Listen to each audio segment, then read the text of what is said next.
Let me just say this. Oops, wrong one. It's, well, 1 second. What did I just do? It's December 3rd, 2017 here in Ra'anana, interviewing Mark Hasten, continuing our part 2 of our interview. You were saying the model of your motto of your family was saving Jews. Saving Jews. Yes. And that was, maybe I told you already that, if you save a Jewish life, you get Aruchat Yamim. Yep. So my mother lived to be 104. Mm-hmm. So I used to say to her, she used to say in Yiddish, "Was darf man leben so long? Why do you have to live so long?" I say, "Mom, you're not in your hands. The Rebbeinu decides. If you save a Jewish life, you have long life." She said, "Ich red mit dem Rebbeinu Shalom." I said, "Du redst mit dem Rebbeinu Shalom? Do you speak with the Rebbeinu Shalom?" She said, "Moshe Rabbeinu permitted, and I'm not." That was her standard answer. But she also had a certain koach, because you write in the book about her interpreting dreams. Now that's pretty physical koach. Also physical koach, but she reached an age where she said genug. So we said she was kidding, my brother and I. One day she calls up, it would be 14 days in Shvat, because it's Tavav Shvat, I remember the date, 15, this is 14 days. She said, "Chavre," to my brother and I, "enough. I'm going to fall asleep. Don't wake me up. Don't make any concern with me." And 3 days later, she's left her. Wow. Wow. No sickness, nothing. Self-educated, very self-educated. Also, she knew medicine, backwards and forwards. She knew natural foods, what is good to eat, what's not good to eat. If I used to bring her, for example, flour, she used to taste it. She said, "This flour has something in it, a preservative. You give me the real McCoy." Wow. So she was a very interesting woman. There was a siddur in my brother's house.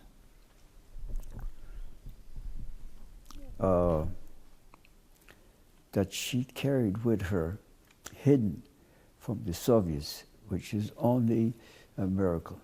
Siddur is very old, about 150, maybe even older than that.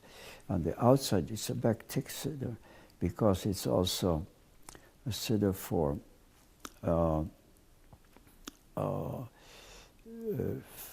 women primarily, and it's kind of a metal on the outside, come with bones in it, something like that. My brother has it as a good memento.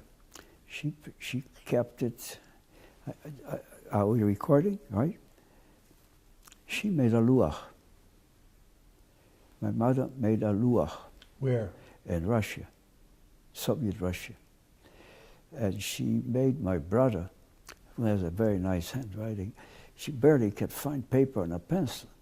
And she knew all the parshiyot, all the chodashim, of course, and she knew the dates, when it starts, when it stops. She didn't know maybe precisely when the sun is up and the sun is down, but the basic principle of luach she knew. She knew the parshiyot. She knew between, for example, how many days between Rosh Hashanah, Yom Kippur and Sukkot, and then Hanukkah and so on. These days, she made a luach and gave it out to Jewish people. I wish I have it today. I spoke to my brother. He says, "I don't have it. I can't find it. We don't have it. Maybe somewhere in the papers. Who knows where? But if I would find it, really." She loved luachs. She used to find mistakes in luachs. I have one luach, she found a mistake. Wow. I have it. It's sitting in my desk. Wow. So that was a pretty strong will. But one Pesach, you can notice, she convinced the milliner to mill flour, the first Pesach in Russia, Soviet Russia. She convinced the milliner. She went at night to talk to her. And in Alga, she convinced the milliner to make a special flour for her for matzah. And she bribed him. She gave him a dress that she wore in the 20s. She gave him a pair of shoes. Probably she gave him some money too. And he milled for her 100 kilo flour. I went to meet her. It was still cold, wintry outside, partial snow in Alga. And I met her. And she carried 100 kilo bag on her shoulder to make matzah. This is bravery beyond belief. And then she came home, and my brother and I were sitting day and night on a stove, kind of heated with wood, and baked it. And she gave it out to people, and 100 kilo. Yeah. This is 200 pounds. Yes. She was able to carry it on her back, and I met her on the way back, and she slowly walked from the mill and she hit the floor. Okay. I'm going to pick it up where we left off on Friday, and I realized I don't even have to write a lot of notes. All I have to do is say a certain Maisa Shahaya, and you can give the whole story from beginning to end, and we're good, because I can see already from Friday, some people have to prompt them to remember things, but your memory is so perfect that you can tell the whole story if I just tell you. Anyway, so let's pick it up where we were on Friday. And these are just the notes I took to myself from the book that I thought were interesting for stories. The story of in the bathhouse with the Polish military shkutzim, when you jump through the window. Tell me that story. Well, I believe very strongly in hygiene. My mother taught us hygiene, very important. So I used to visit the bathhouse in Wetzler, in the Polish army, quite often. They called it a banya. Have you ever heard the word banya? Is a bathhouse. And usually I was able to do it without mixing with other people because of my mile. I understood that. One day I was literally under a shower, and a bunch of Polish soldiers, not from my brigade, from somewhere else, I don't know, some other brigade, from another group. And they were a bissel schicker. And they came in and they looked at me, and right away they said, Žid, Žid, Žid. And I saw that this is a very serious business. And they tried to pick me up, drop water on my head. They're having fun, but not with Mark Hasten. I figured out where the window was, naked, and I jumped through the window. First you smashed the window, you broke the window. Oh yeah, completely, swimming. And I ran out into a field, and I scratched up my head in here and my back. And I kept running.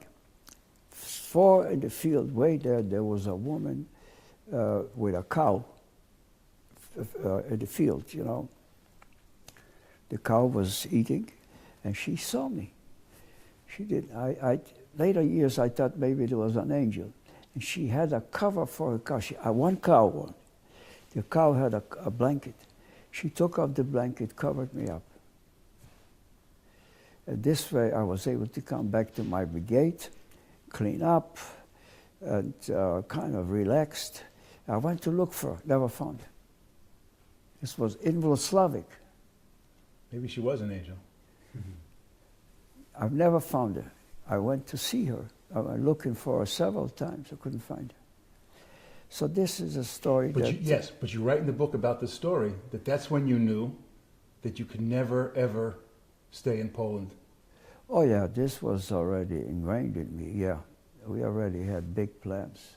Because you knew that you couldn't live because they were anti-Semitic, and it was never a place for, it was no more a place for any Jew to be. But interesting enough, somehow or other I was not afraid. I didn't have, in Polish you call it tchórz, I didn't have fear. Maybe because I wasn't smart enough, I don't know, but I did not have fear. The fear was to the point where my fear was developed in such a way that you can overcome everything. You can overcome everything. And that took away my fear. Because you knew that you were smart, that you'd always find a way, that you always have in your mind the Yiddish cup, that you can figure out an angle, a patent, something to do. I don't know if I talk about it in the book, but hunger was very prevalent. Yes. Hunger. Yes. So, how do you get enough bread? You stay in line, get a kilo, half a kilo, whatever they give you. But they also give you food stamps for 100 gram, 500 gram, and a kilo. Kilo is 1,000 gram. So you got for the week they give you like a sheet. It's hard to explain it, but can you picture a sheet with so many grams, and you went to the store and picked it up? I figured out how to make from 10 gram, 100 gram. How did I do this? I'm not sure I talk about the book. The newspaper in Soviet Russia was the Pravda. The Pravda, it's old-fashioned type of paper. I was able to do this and hit a zero and pull it off. And all it left in here is like the paint only. And I was able to, if it's a little bit more paper, cut it off and around and slowly put it in next to the 10 and make 100 gram out of it. And this went out for a whole summer. I used to bring home all the bread my people needed. It's a true story. I believe You it. can't make this up. But I'm not sure you can do that today. But I'm not sure which paper it is. But later years, I tried other paper just for the fun of it. Yeah, it works. The paint comes off, and you push it hard enough. You pull it off. The paint remains on it. Then you had to easily put it in on the. That doesn't mean I should say with 100%, but 10 out of 100 for sure was able to. They didn't recognize. Glue it back on. Didn't tell anybody. My brother knew about it, but I didn't tell anybody. But you have to have the paper that they give you. So I had to have, exchange sometimes for bread for the coupons. Uh-huh. Mm-hmm. People give me, I had enough bread, so would you like to give me the sheet of coupons and I'll give you a kilo of bread, or half a kilo of bread. It worked.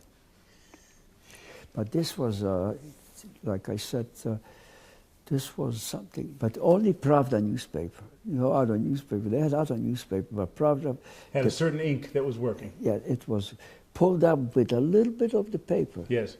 Very tiny, barely you can see it. I was able to literally on the finger and cut it with a razor blade, slowly, and just slowly glue it on. It worked. Tell me the story when you were in the market and you saw the paintings from your house. This was something that, remember I told Bothered you. you tremendously. I Yes. met with my uncle, I told you, Yes. in Szczecin. Yes. And I used to come to Szczecin, and I always wanted to find somebody. Wherever I went, a lot of people on market looked, Yehudi, Shema Israel, Amcha. Sometimes people turned around. Who are you? Polish, of course, because he wanted to know who was Jewish. Mm-hmm. Big market. And as I was walking in that market, I looked at people it's not like you have a store, layout, maybe a temporary layout. This woman had pictures, not pictures, but Paintings. paintings. My parents and their bedroom had, of course, 2 beds, furniture on both sides, and 2 paintings. One painting was pre-hunt, going on a hunt, where people used to wear German type, you know, with the guns standing and the dogs on the side preparing themselves for a hunt. Very interesting painting, very interesting. And the second one over the bed, hanging over the bed. Second was post-hunt, what they hunted. And they brought back, on one of the pictures they showed a fox. They hunted a fox. And I looked at it and kind of kept looking. I said, this is from my parents' house.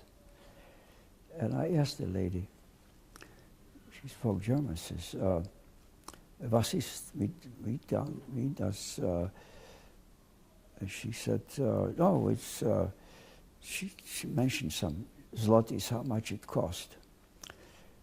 And I was shivering. Literally, I couldn't speak. Because you knew they were from your house? Yeah, I saw it, and I said, I tried to speak to her in Polish, but she answered in German, so I answered to her in German. And I kind of left. Instead of saying, all right, I had a few zlotys, I would have negotiated with her something. I left. As I was walking away, maybe 5 minutes walk, I said to myself, why didn't I negotiate with her? Find out where she got it from. When I came back, she's gone. I couldn't find her anymore. I was very upset about it. I was a kid, you know, I was in the Polish army. I was very upset. It does haunts me till today. Haunts me till today. When you recognize something like that, you know. And then you went home and told your mother, and she said, "Shtus." It didn't matter to them. But, you know, talking about things like that, there are things that, for example, my father told me a story, which is when they made back from Russia and they wound up in Lvov, in Lemberg. That's where my brother became bar mitzvah. They had a shul there, it's till today, still a little Yiddishkeit. He recognized a Ukrainian from one of the villages that used to be a propagandist for the Germans, because the Germans promised the Ukrainians that they'll get their own country. And my father recognized him. And he walked up to him and said, "Where are my people?" And the guy said, "Tam divshe," there where everybody is. And by the time my father thought it out and did something, he wanted to find the NKVD to arrest him, he was gone. So you see, sometimes split second plays a role. This was a story my father used to tell. He recognized him that he ran away from Poland and from Russia, and he was in Vienna talking on the radio to his countrymen about the Jews and all kind of that. Hitler is going to give you a country, you know, Petlura type. Tell me the story about the family sneaking across the Czech border. That was very easy. You say that now, but as I'm reading it, I'm thinking, you had tell the story of how what happened persuaded the guard to... Yeah, well, first of all, you know, I wore my uniform, right. I wore my gun. Right. I didn't have to go to services. There was big repatriation going on from the east to the west because the Germans left and the Oder River became the border. So they had a big repatriation process, the Polish government. And Wałbrzych was a city of Wałbrzych. Have you ever heard of the city? Oh yeah, very important. Still there, big city, Polish city, but it used to be a German city. So we wound up there. Somehow my father had connection, knew where to go. But because of my uniform, we can go wherever we want to. Went to a train. I stood on the door and said, this is my people, don't touch them. And we wound up in a town called Kudawa Zdrój. Kudawa Zdrój means health. It had, I think, hotbeds till today. In fact, I met a man is still alive, lives in the United States, that used to go after the war to that city, little town. It's literally on the border. When we came there, the mayor met us to Kudawa Zdrój, and we were the first ones to come. In Wałbrzych, my father made friends, and he said, no little children. My brother was the only smaller. Everybody had to be well, ready to whatever needs to be to go to the border. We figured out that Kudawa Zdrój is literally on the Czech border, about 2 kilometers. The border had these barbed wires. And we wound up there, and I went to see the mayor. The mayor of the city was also the chief of police. Very few people, but there were empty buildings. In fact, there were some cows free there. People, the Germans left, and there was repatriation, mostly Polish, and whoever was able to do it. And the mayor told us, I'll give you this house, gave us a cow, and we met a chavrusa, 16 people, grown-ups. And every day we met to plan, to do things, and so on.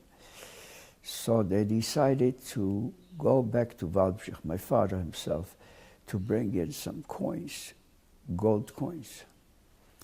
And some of them were actually kopecks, which was the Russian coin, gold. And they also had, surprisingly enough, what they called dollars from the 30s. They used to call them lokshi.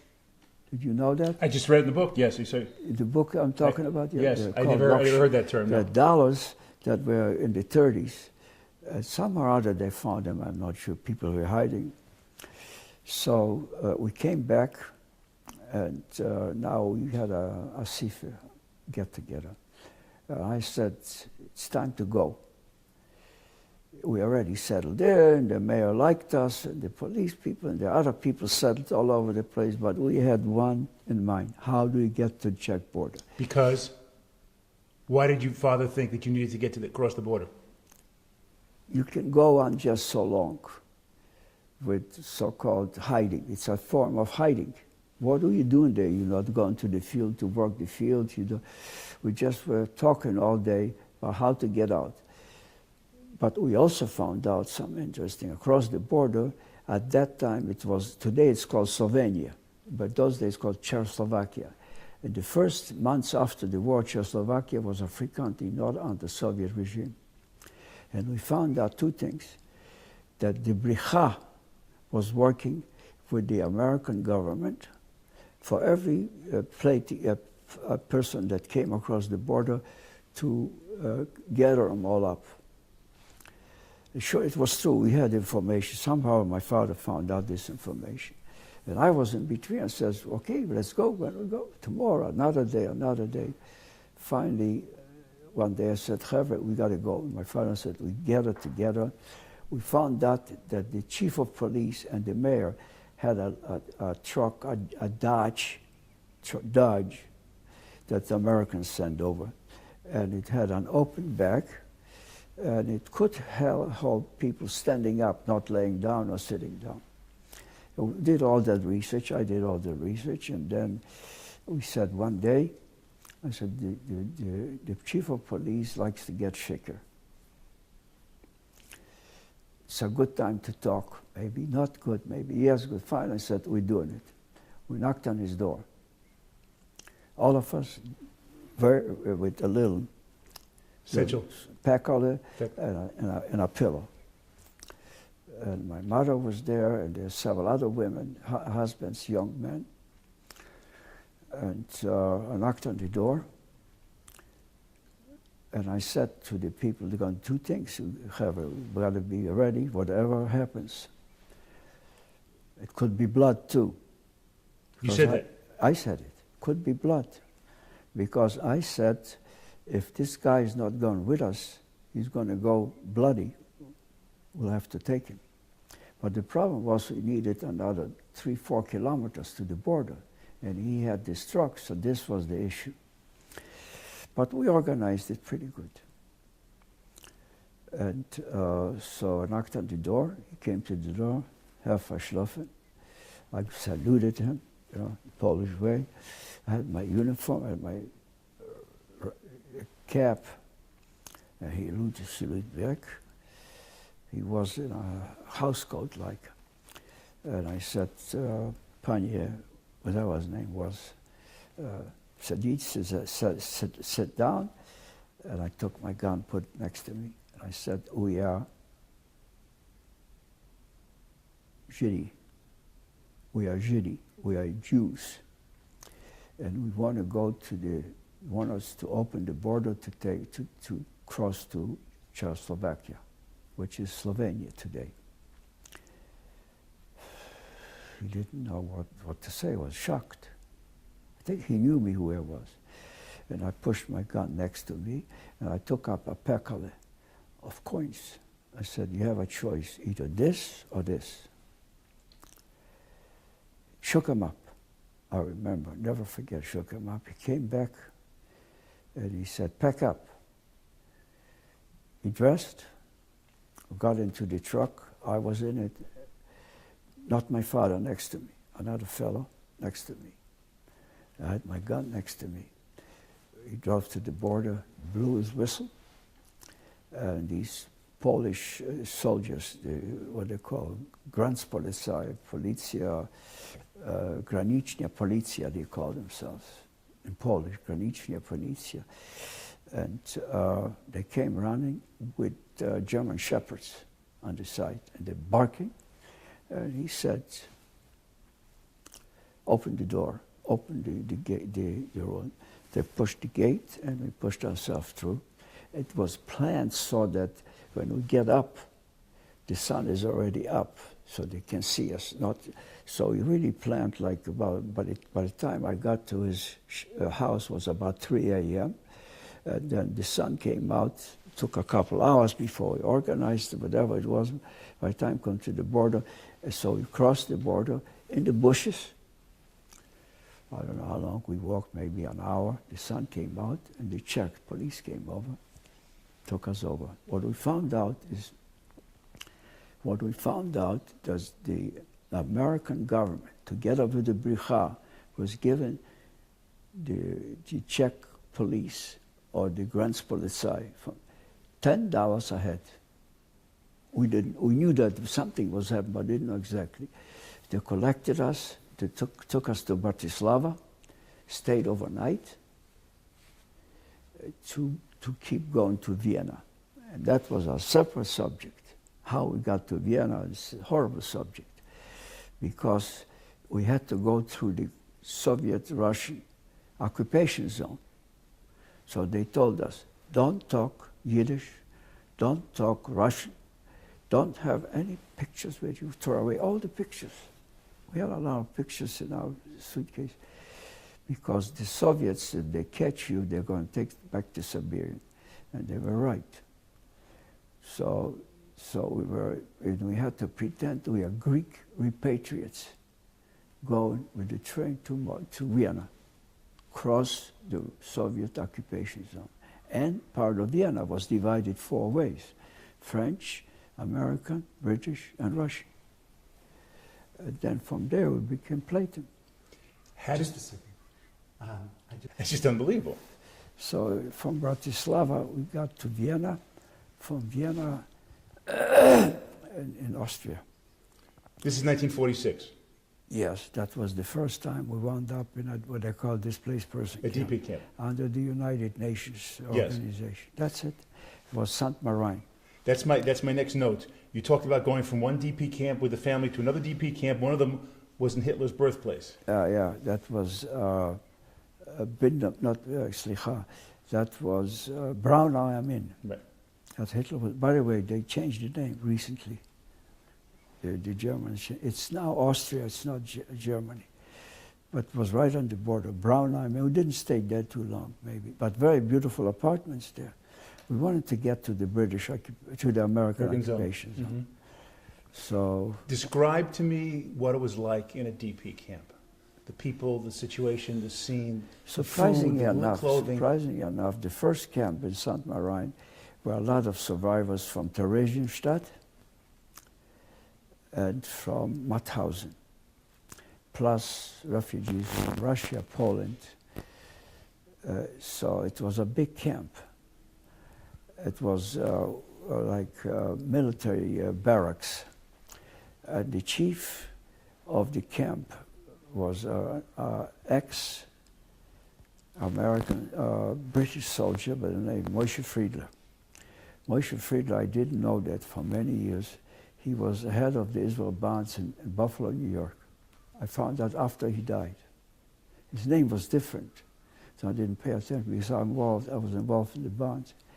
And we made friends with him, my father and I, and several other people. But what's interesting, that we became very close to each other.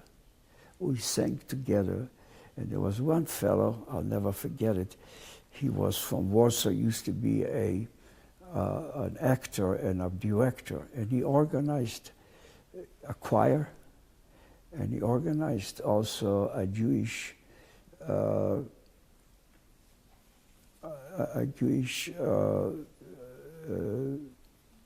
theater.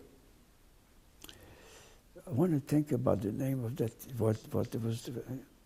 Oh, I think I remember. I think, if I'm not, I got to make sure. The name of the play, Yiddish play, was the Dybbuk. You ever heard about the Dybbuk? And comes to my mind, you know. And we made girls, and made some friends with girls, and all kind of other stuff going on. And it was supported by the United Nations, UNRWA, and we got also packages from the, what's the famous company in the United States that send out packages? Care packages. Care packs, yeah. They came to the post office because I was able to speak German. So I was kind of representing the people from the camp. And St. Marain, that was the British occupation zone. Yeah. And from there, we started wandering around until we wound up in Ebelsberg. We'll get to Ebelsberg in a second. Yeah. In this camp, you do write when you seeing the refugees from Theresienstadt and Mauthausen, and you write about this is how you found out what really happened in the Shoah. Yeah. Explain. Well, sure, because the people told us. What did they tell you? What struck you? Well, we had some friends, the Friedman brothers, and other people, Gil. They're all trying to get out. In those days, it was easy to get to Australia. And sure enough, several of these people did go to Australia. And the United Nations supported everything. But we had a different plan. What did they tell you about what was happening in Mauthausen and Theresienstadt? Oh, Mauthausen, wow. It was a death camp. And a couple of the brothers told us how they lost their father and their grandfather. Literally. They fell on a rock, covered them up with a rock. They were boys, young boys. And in Theresienstadt, the Germans, you know what they did. In Theresienstadt, they made it look in front of the Red Cross. Mm-hmm. And what I found out something very interesting, very impressed me. You know who invented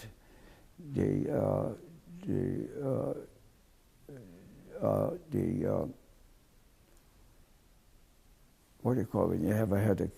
A pill. Aspirin. Aspirin. You know who invented an aspirin? Bayer. A Jewish chemist. Pharmacist. Jewish what? A Jewish chemist Chemist. invented the aspirin. And what I was told, that the Germans put him up in the village in a little room, and he survived. Not outside, but inside. He died right after the war. But the German changed it to the name Bear, a German chemist. But it was a Jewish guy that invented the original. It was first in a powder form. They used to call it koguchik, powder form of aspirin. So we found out, this one of the people there found out that, told us the story that they knew this particular individual. It was not Bear. He mentioned the name, but I don't remember the name. Jewish guy. We can look it up probably, but I don't remember the name. They're telling you what happened in these camps. Now, you knew, of course, that Jews were being killed. Yeah, but you sure. but you didn't know the extent of it until now you're hearing it firsthand. I was the first hand that knew it. Yes. I was already in the Polish army. But you didn't. Oh, because you had been to Majdanek, right? Sure, I knew it. But this is the Regenstadt. Mm-hmm. It was a different situation. Yes. The language that was spoken in the DP camps, mostly Yiddish, correct? Yiddish. Some Polish, but mostly Yiddish. Some German. And the feeling among the people: where are we going to go now? What are we going to do? What's Every going to day happen? was the conversation. Every day.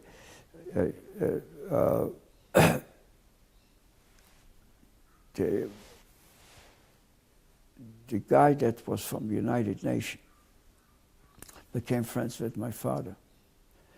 And he said, Barish, where do you want to go?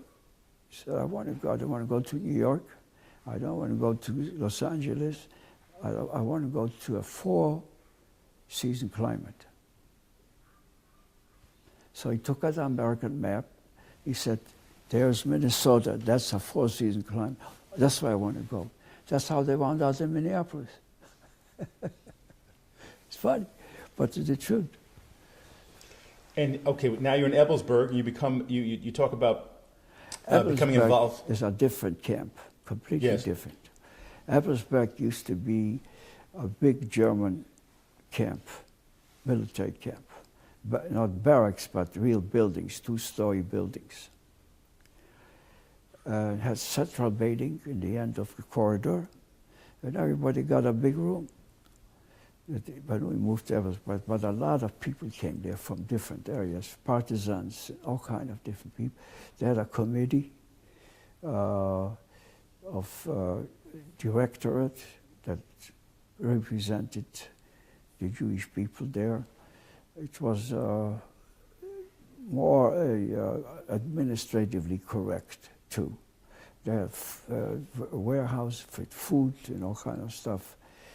And they had a school, the art school opened there, and they had all kind of different things. They also trained police people, not only from our camp, from other camps came in there, trained police people to self-defense, yeah.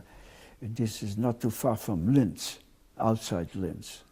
And we were able to go to the city of Linz, all the way to the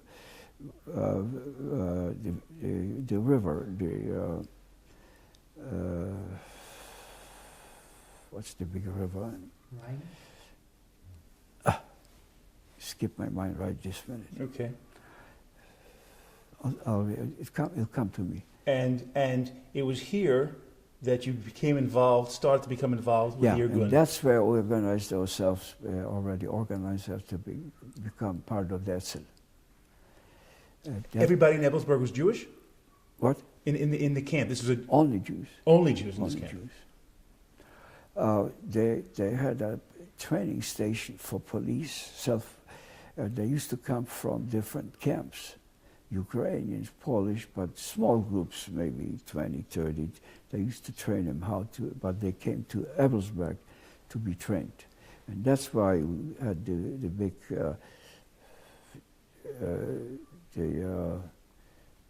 we had a forest outside able to train there on the Wetzler and all kind of other stuff. But underground was a big tunnel, but we found the second part of the tunnel. Under the first one was another tunnel, and that gave us more leeway. To do what? For training? To train, yeah, train, talk and train. I remember when they even announced the partition. That's where you were when you heard the partition? Yeah. 70 years ago last week. That's right, the partition. And what was the feeling when when everyone's hearing about the partition? Well, we were dreamers. We were big dreamers. We were prepared for everything necessary. There are several of the kids there. They also were military people in the Russian army. There was one brother, two survivors. One of them survived in the Romanian army, and one survived in the concentration camp.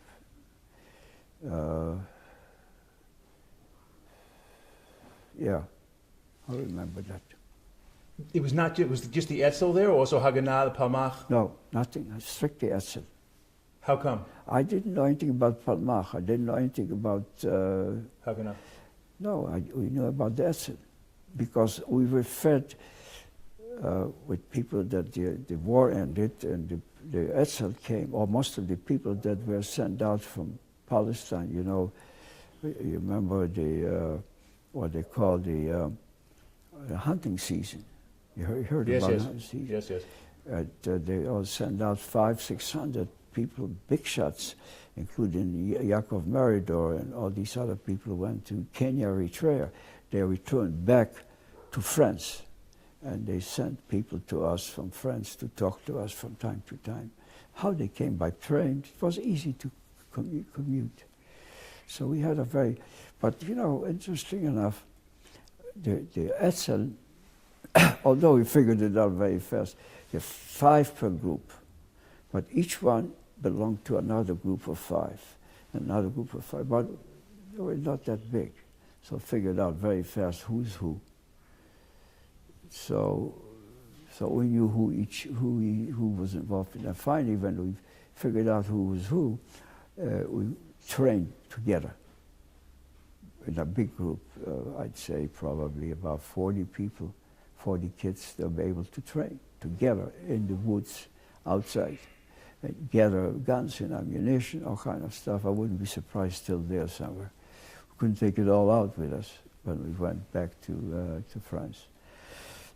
So your operation was bombing the train. Well, this was a trial that was we were told to make sure that nobody gets killed. Whatever you do, don't kill anybody, particularly the British. That was the key, the British. So we had to set it up in such a way. What was the mission specifically? What was the mission? To derail a train. So the British knew that there's an underground in Europe too. That's the only point. That's the only point. Nothing. To derail a train, to tell the British that an underground existed in Europe. Because, you know, there was the British occupation also. There was a train going all the way from Vienna all the way to the French occupation, to Innsbruck. But they were going through the British. And we figured it out to do it. I think it was a city of Bad Gastein and Hofgastein, 2 cities that were, till today, they have it's resort areas. So that's what we organized, how to do it. They came from France to show us. They brought us the powder and the gadget that sparks it, and we blew it up. It worked. Wait. Tell me a little bit detail of how you blew it up. Were you in charge of the group? I was not in charge of it. There were 3 of us only, 3 people. We knew where to put it. We went first, before that, we went out many times to see this precisely where it is, because the object was that the train would turn in the direction to the mountain, not down in the valley. And that was a very strictly type of operation. We went many, many times to look at the place as precisely where to put the box that explodes. But how did you know how much impact Yeah. it would have on one side of the train to force it into the mountain versus... It's a good question. I had an argument with one of my buddies. But I think I prevailed that whatever they sent us, the powder was not sufficient.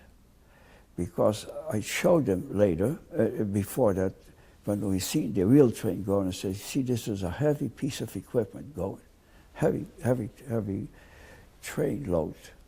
So we needed more explosives. But the explosives, so we don't explode the whole engine. No, not engine. Just one of the cars. Yeah, and it should, the wheel should be lined up in such a way that the train just tips over. And we figured out it worked. How did you figure this out? We learned how to do it. I think we did a little experimental in the woods. Small, just a few things like that. But when they sent us the powder, Fragnished, I brought it home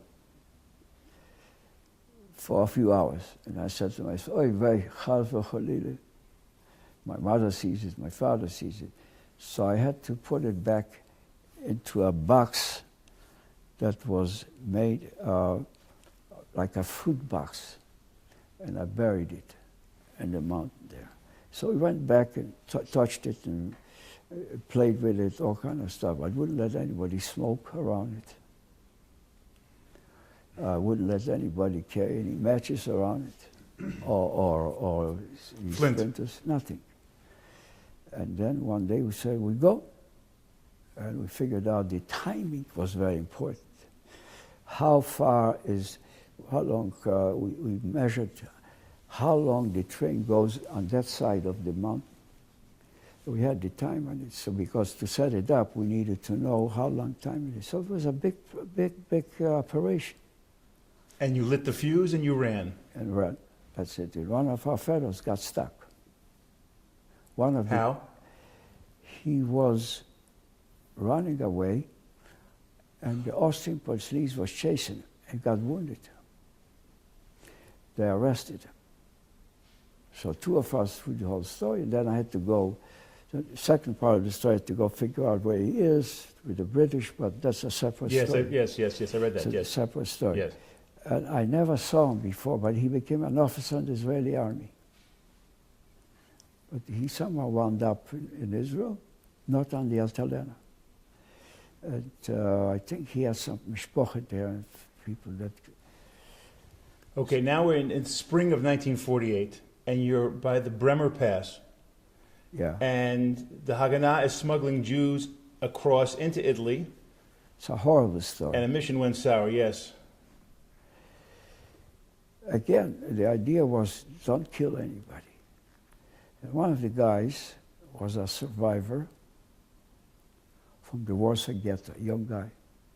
And he had a happy, he liked to... Happy, trigger happy. And he shot one of the Haganah, one of them from Bricha, right here on the throat. I heard a shot, but I didn't know what happened, because I had an assignment that I will have one of the guys from the Bricha, one of the chiefs, arrest him in his room, took away his money, took away he had a camera, and I did not have a gun with me. But we became friends. What was the mission that you were doing? The mission is to stop the mission, the Palmach and the lefties had an opening on the border between Austria and Italy, and they only let to Jews people only that belonged to the Ben Gurion organization. They wouldn't let anybody that was from the Bita organization. So the mission was to stop it for 2 or 3 days and take our people, bring him from Innsbruck, and take him across the border. That was the mission. It didn't work. It didn't work because Because the trigger-happy guy shot them. Yeah, and then we had to run away, and the truck got stuck. The truck turned over, and we spread out, and then it was a big to-do about it in all the DP camps. Everybody knew. But what I did, I don't know how I knew that. I dressed up like I would go to a party. But when we were there, I turned my jacket over. I was running away. When I came home, I looked like completely, 5 days later, I looked like I was, my father said, where were you? I said, I was at a party somewhere, you know. And but my father was able to figure it out, of course. And it was a very sad story. Some of our people got hurt from the truck tipped over, because the mountainous area is very good. But the Sûreté, the French police, was like next to me there, but they couldn't find me. I was hidden among the leaves for about 12 hours till it got dark. And I heard them speak when they were passing me by, but they couldn't see me. And then... Once again, somebody looking out for you. I guess. Every time you have to run away from any operation that you're doing, from any place, you always find the right way. Yeah. Okay, so now you've been... It's called activity. It's activity, but it's even more than mazel. It's beyond mazel. It's something else. Because the funniest part is, it's probably in the book maybe. Then they said to me, my people said, you go to Villach, where the British have their headquarters, and find out what happened to our Haver. Count how many British soldiers there are, who they are, and what they're doing. So I went, dressed up. I went with my skis to Villach. You got to go there skiing. It was in the winter. And you're holding 2 passports. Yes. I still have it somewhere in the book. Yes, yes, yes. Oh, yes. One was with the name where I was really born, and the other one where I was born in Graz, Austria. And when the police came in, they knocked on the door. In those days, the hotel was not like today. They give you a schissel and they give you a bucket, and you bring your own water to wash in here. That was my saving, because I had to remember in which pocket my real passport was. Oh, I'm sorry. Hold on. I called it Kunstmachen. You know what a Kunst is? A Kunst, I know, yes. Yeah, it's a Kunstmachen. They came and knocked at the door. They said, Ausweis. I should show them Ausweis. Now I have to think which Ausweis to show. If I show them the real Ausweis, I'll be in trouble. What was happening, I found out later, there's a Russian mission coming while I was there. So they want to protect. They had nothing bad about it, but it's a cheap hotel. But I was lucky that I put out the right passport, and they looked at it, and the guy said, "Sprechen Sie Deutsch?" Yeah. He said, "Your Deutsch is not good." So I used this twice, that method. Ich bin ein Jude, and I'm a Jew, and I was in a ghetto. From the ghetto, I was in concentration camp, and I didn't speak any German. I had to speak a different language. They didn't believe me. So they took me in, they tested me from top to bottom, literally. Toches and every place else. But the lucky part is they wanted to call Graz, which is a city in Austria. And they had a big snowstorm there, and nobody was in the police. Nobody should look. Once again.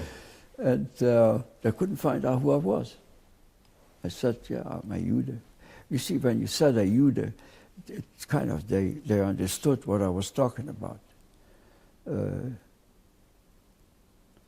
the sense that you could have come from anywhere, that Yeah. your life is destroyed. That's right. And the second time I used it, also when I was running away from Innsbruck, from the truck, back to the station to go to Innsbruck.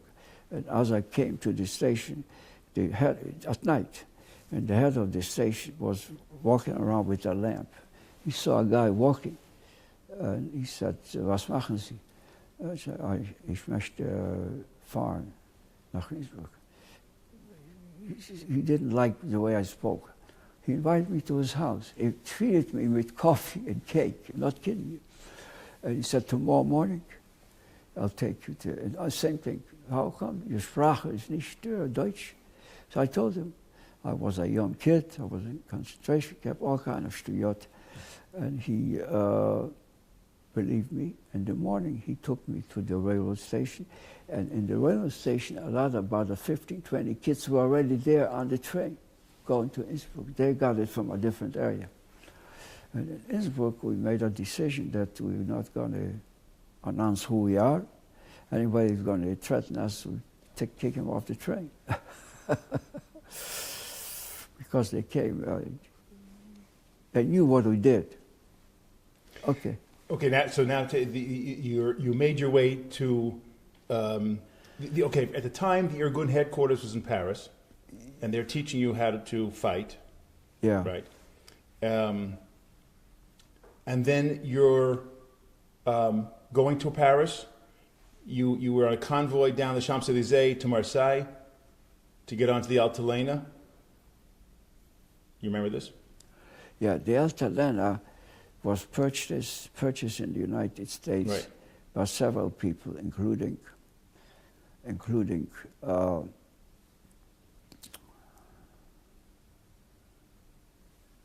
he died in my hands on the Altalena. Look it up in the book. Abrashastavsky. Mm. Have you ever heard about Abrashastavsky? Don't know about Abrashastavsky? Yes. Yeah, that's in the book. Yes. Yes. I was reading about it, yes. Abrashastavsky in the 30s the British arrested him because they said he killed Lazarov, which was not the truth. It turned out much later they found out. And they sentenced him to death. But one of the big rabbis from Britain or Ireland, what's his name? One of the chief important rabbis.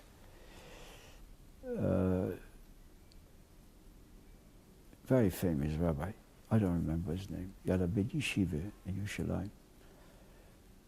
Went to the British and he took him out. Weissmandl. Weizmann, yeah. No. Not Rabbi Weiss. Another name. Okay. Anyway, so that was Stavsky. Stavsky is the one with a couple other people, including,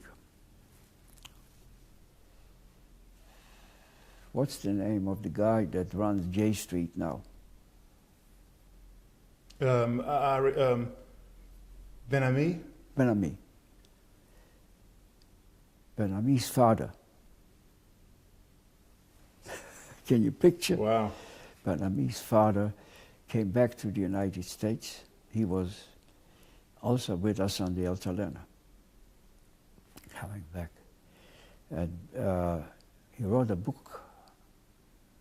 I have it somewhere at my house in English about the halls. The Ben-Ami family was the first family that came to Jaffa when Tel Aviv was still nothing but sand, and they started building the first family. That gives this guy Ben-Ami a big, I started Israel and all that stuff. Yes. Oh, okay. So what I want, yes. Go ahead. I'm sorry. sorry. No, tell me the story, the progression. How you got to France to leave on the Altalena and the Port de Bac. There were about 5,000 people waiting. You know, across the Strasbourg, the river, to get into France. It's a big event took place. How we were able to hide between the border entrance to Strasbourg and crossing the river into France. They changed the plates on the truck. Yes. Anyway, and then they put us in these low boys where they do furniture. Took us to the city of Paris, into the camp there. There were 5,000 kids there, 5,000 waiting to go. But they picked about almost 1,000, several girls, several women. You remember Yechiel Kadishai? He was on it, he married. That's why, he died. Very close friend of ours, very close friend. And she died just a few months ago. They were very close with my brother and I. And so...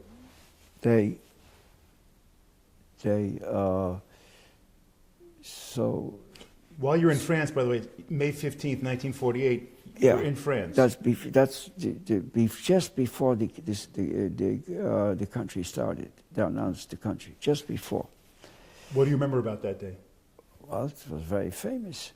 Where were you? What were you doing? I was in the camp with many other people, but they interviewed every single individual to know who. You're only going to take so many people. They couldn't take 5,000 people. So they figured somewhere around 1,000, which was about 900 plus, almost 1,000 people. But I was a soldier. I was in the underground already, so I had privilege.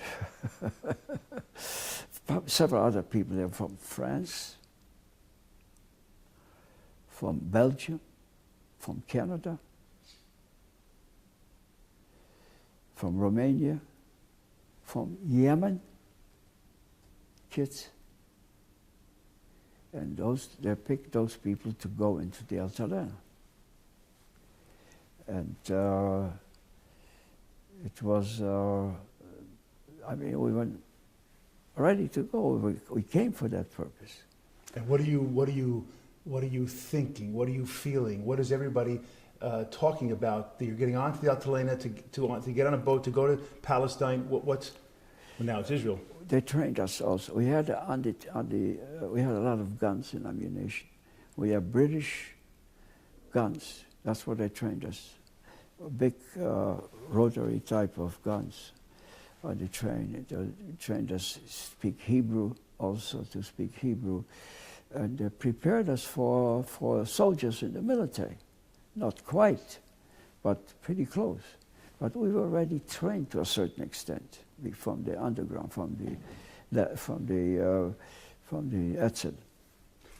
But that was training. Here, you're getting on a boat to come to Israel to fight in a war. You're about to go to the front lines, whatever that meant. Immediately. Yes, you didn't know what the front lines, but you're going to war. You could be killed. Yes, we knew that. We were ready for it. There was no issue. There was no issue. There was no issue there. But you know what happened to the Altalena? Well, slowly. Yeah, but tell me. I'm just saying. So it was no issue to go. We were ready to go. No, it was no issue even. We were soldiers. When they asked me something, how many armies were you in? I said 3. What do you call it? 3 wars. What's the 3 wars? The Polish army against the Nazis, the Germans, and the Etzel against the British, and then in Israel against the Arabs. 3, it was not 2, it was 3, because we were officially in the underground against the British, declared war on the British. I didn't realize the Altalena was so big, a 4,500-ton freighter. Can I bring you a picture before we leave? I'll bring it to you. Sure. I'll show it to you. Yes. I don't want to go now. No. I'll give it to you. I have a picture. I should have brought it. I didn't realize it was so big, though. And I've seen the picture, but I didn't realize that 4,500 ton. That's a huge ship. And you had on board the river. I remember the river, the Blue Danube. Mm-hmm. Ah, yes.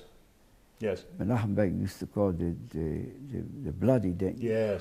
Yes. Ebelsberg was not too far from Linz. Linz was dividing between the Soviets and the.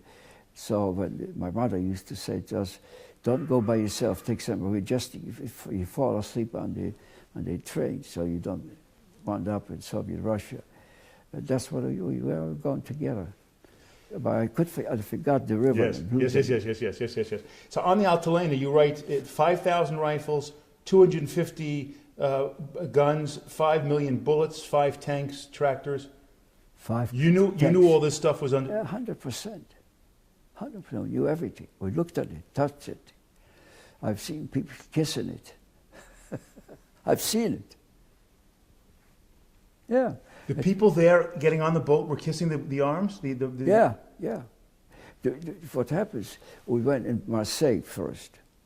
And in Marseille, the Arabs had a strike, the Egyptians, the port, and one of the boxes fell apart. And all of a sudden, became muse. So they moved us to Port de Bouc, not in Marseille. In Port de Bouc, we reloaded.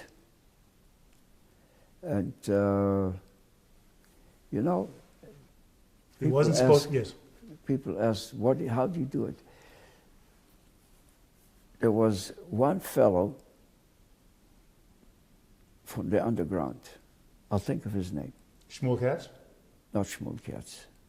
Shmuel Katz was somebody else.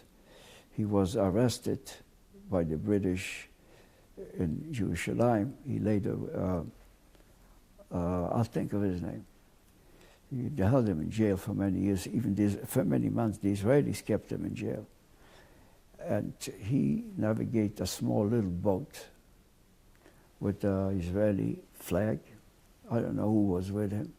While we were moving out before dawn out of the Port de Bouc. And you know what we were doing, everybody? Standing around the rail of the boat and singing the Hatikva. Can you imagine?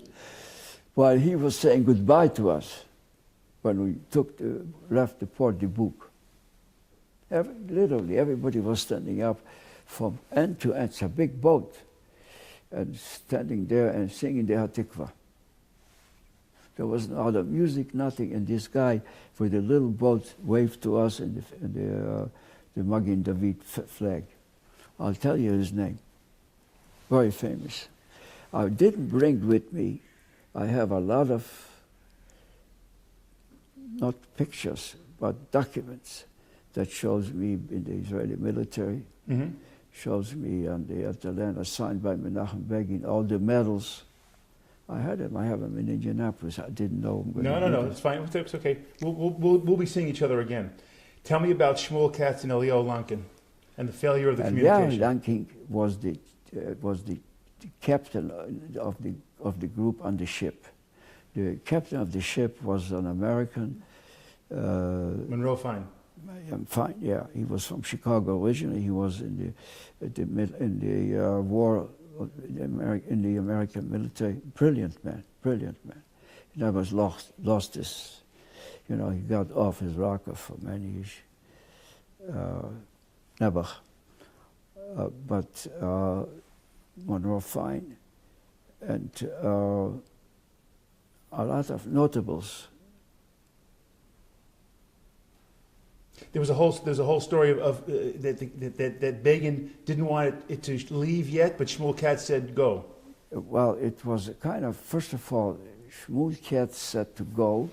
Menachem didn't say not to go originally, because we moved out. It was already too overwhelming.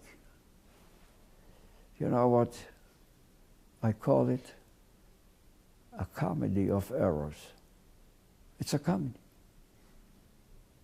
It hurts, but it's a comedy. Tell me. Errors. He wants to take 8 off. We were already in the middle of the sea. We lost the radio connection. Menachem Begin told us, don't go back, go back. We didn't understand what he was talking about. And we kept going. By the way, he also wrote a book, Eliyahu Lankin. I have a book. You want me to send it to you? Next time in Indianapolis, I'll send you. I have a box of books from him. He became eventually the ambassador to South Africa. Brilliant guy. I just want to go back 1 second.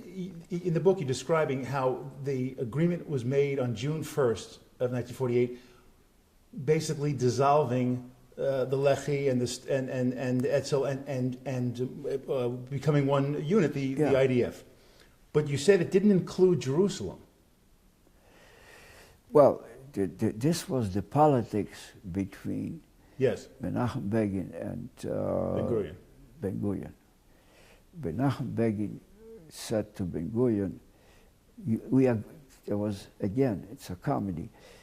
Ben-Gurion's aides, a couple of his big shots, their names, I forgot their names, it's not important, that negotiated to send 20% of the guns and ammunition to Jerusalem, because Jerusalem was still not part of Israel. And the Lehi and the Haganah and the Wetzler were all separate, fighting against the Jordanians in the underground. And there was agreement was that part of this stuff would go to them. And Ben-Gurion said, no, we brought these guns to take over the present government. You should go on. And he consulted with some of his own generals. The most famous general was the head of the Israeli Mata Harashi, was a very famous, he was an archaeologist. Yigal Yadin. Who? Yigal Yadin. Yigal Yadin. A close friend became with my brother and I. He stayed in our house. And Ben-Gurion wanted to sign. He said, I'm not signing it. And the person that signed the order to shoot on the Elterena was Ben-Gurion himself. Ben-Gurion is that they released it 50 years after Israel became a country. They found all the documents that Ben-Gurion signed. So it was a very sad story. You're on the boat from June 10th, you get on, June 20th, you come to Tel Aviv, to Israel. What is going on those 10 days? Well, we were singing songs. Again, we trained. On ship? On the ship, of course, we trained with the guns. We're British, we had British guns we never saw before. They were not different than the French guns. It was a round, like a plate, that the bullets was a very famous gun. We used it later in the trenches. We just had a few of those. When you're training, you're not shooting. No. You're on the boat. No shooting. Just take it apart, put it together, line it up. You know, no real bullets. No. Just guns have to be cleaned. Yes. So we did that. Take it apart. We used to take it apart, close your eyes, put them together. I'm sure you could do that very well. Not now. I don't know. I don't know. But yeah, that's what. And at night, you're hanging out together, boys and girls. You're eating, you're sleeping, you're talking. There were some romantic things, also. but I was not interested in that. That was too serious for me. This was very serious business. Very serious for me. What was the political talk on the boat? It was we're going to Eretz Yisrael, Eretz Chemda. That's what it was talked all the time. Yeah, singing songs. Did you say to yourself, I'm this little kid from Brocha, now I'm here, like, life is crazy? I consider myself a starker. That's what I tell you. That's what I consider myself. You see, I was already a soldier, 2.5 years in the military. Not everybody was a soldier there. No, I'm sure very few. I'm sure. Right. What percentage of the people on boat? So in other words, everyone on the boat was a survivor in one form or another. Who? On the boat. Yeah, most of them. Right. They were Americans, I told you, not too many. Canadians, and also people that survived in Russia also. A lot of people, kids from there too. Because these were the strong ones picked from the 5,000. Yeah. These are the 1,000 strong. Pretty much, yeah. So were they coming from concentration camps as well? I don't remember anybody actually I don't remember that. But most of them were already, I think, rather, not that I know of concentration camp. Most of them were survivors like the partisans. Buzik, for example. They didn't take him. Very famous guy. He was in the Russian partisan, chopped up. They wouldn't take him. He was our leader on the way from Ebelsberg to France. They wouldn't take him. Very famous guy. He lived in Israel He was in business in Israel. He died young, beaten up from the Russians. He was a very famous guy. Were you people on the boat, you talking about what your dreams are, what you're going to do, where you're going to live, where you're going to build? Remember, we also had a problem with language. Yes. There were, like I said before, there were people from the Arab country, from what did I say earlier, from one of the Arab countries. Yemen. Yeah, Yemen. So I don't know how he spoke. He spoke Arabic, I guess. But the majority were able to communicate. In Yiddish? Yiddish, yeah. Majority of Yiddish, mostly. But there were some people you must have started talking Polish. Polish also, to a certain extent. Some Hebrew, so we knew a little bit of Hebrew already. That's another thing that we were trained. They gave us sheets to alphabet to read and interpret it, military things. So it was, the time went very fast. Plus, we had to hide because the Egyptians were looking for us. So they used to cover up the ship during the day with a big, big tent. Oh, took it off in the evening, sure. Because we were 10 days on the ocean. And the ship, the British were looking for us. Of course, they knew that something's going on. Because of the first Hafuga. You know what the Hafuga is? Yeah, the Waffenstillstand. No ceasefire. Yeah, Hafuga they called it. Israel said we're not going to fire any guns the first month after the war. So it was illegal, theoretically. That's what they did think, illegal. But I have no...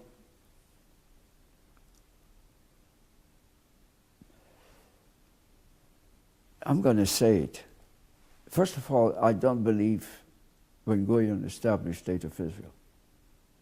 You do not believe Ben Gurion established the State of Israel? He was an opportunist. He wanted to be a satellite to Soviet Russia. Bolshevik, 100%. So he used this strong arm, but nobody resisted him because it was, everything was happening at the same time. Tel Aviv people were dancing because now we have a country.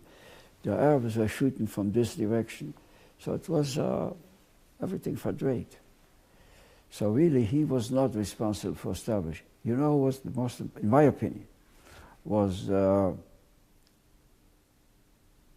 Chaim Weizmann. He was the man that convinced Truman, you better vote in the United Nations. And Truman listened to him. That was the fellow that established the State of Israel. Oh, he was the president. I voted for him too. I believe very strong that he was responsible for it. And by the way, he and Jabotinsky were very close friends for many years in the beginning. Yeah. So, but I never gave Ben Gurion any ochalats. As a matter of fact, I made a promise that I will not come to Israel ever until, as long as Ben Gurion is alive. I kept my promise. My brother went to Israel in 1972 with a group of Jewish people from Indianapolis.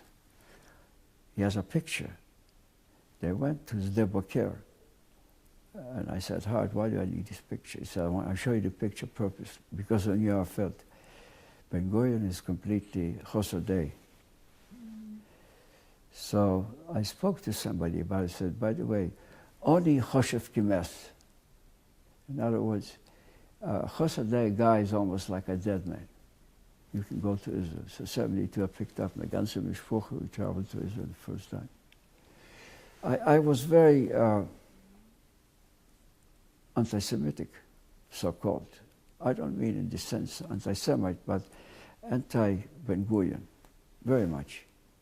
Because he was an enemy of your patron, of your beliefs, of your... 16 kids got killed, including Abrash Ostavsky, died on my hands. But I don't want you to record it. Why? what happened Well, okay. with Abrasha Stavsky. Why not? Because I don't want to, something that, I'll tell you why. If Okay, you, I'll turn off the camera in a second. Before we get to that part, you're traveling 9 days, and suddenly you're coming, and in the distance, someone Yeah. yells, we had "Land!" to turn around. Before you got there, you turned around, right? Before we went close to Kfar Vitkin, but we Right. had to turn around because it was going to be there early in the morning. It was getting from the British, hiding from the British. And then we came back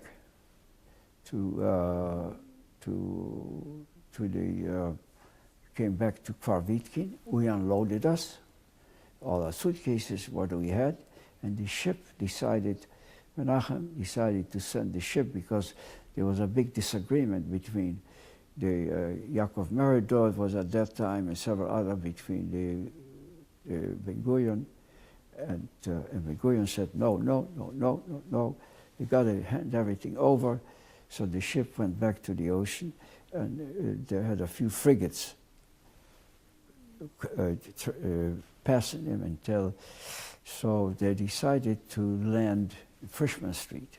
In Tel Aviv. Big mistake, Mhm. because and the captain said, "I don't know the waters in here."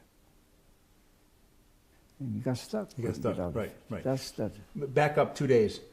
You're coming on the ship for the first part, Yeah. and suddenly someone yells out, I'm guessing, "There it is." Israel. Yes.